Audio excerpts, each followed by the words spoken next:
कविता का नाम है नीतू का जन्म नारी की जीत। एक चीख रात को चीर के माँ के हृदय तक आई। एक चीख रात को चीर के माँ के हृदय तक आई और एक नन्ही सी आवाज़ सुन के माँ तो बहुत रोई। माँ मुझे मत मारो, माँ मुझे मत मारो नन्ही सी जान को। जन्म से पहले ही मत मारो इस अनजान को। बस माँ ही सुन सकती थी उसकी करुण पुकार। बस माँ ही सुन सकती थी उसकी करुण पुकार। करना तो बहुत कुछ चाहती थी पर वह तो थी लाचार। आखिर वह क्या कर सकती थी, आखिर वह क्या कर सकती थी। वह डरी सहमी औरत, ना तो उसमें इतनी हिम्मत थी कि वह करती बगावत। तो उसने आंखों में भर कर मोती कहा, तेरी अच्छी किस्मत है जो तू जन्म नहीं लेगी। जन्म लेकर भी आखिर तू क्या करेगी, आखिर तू क्या करेगी।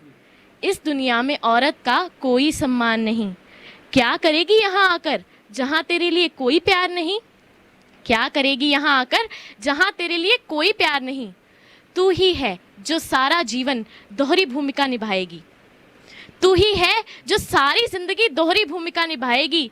सबकी सेवा करेगी तू पर सम्मान नहीं पाएगी। अरे मेरी नन्ही जान, अरे मेरी नन्ही जान, जन्म ना लेने में ही है तेरी भलाई। और यह कहकर माँ के हृदय की वेदना और गहराई। पर वह आवाज़ बोली, मुझे बस एक मौका दे दो, एक बार दुनिया में तो आने दो। मैं अपना ही इंद्रधनुष बनाऊंगी। चलो चलो माँ, इस नर्क से कहीं दूर चलते हैं। हाँ हाँ, इस नर्क से कहीं दूर चलते हैं। तुम्हें यह समझना होगा कि नारी से ही वंश चलते हैं, नारी से ही वंश चलते हैं। हाँ तुम ठीक कहती हो, हाँ हाँ तुम ठीक कहती हो। और माँ एक अस्पताल में पहुंची जहाँ नीतू का जन्म हुआ और जीत हुई नारी की।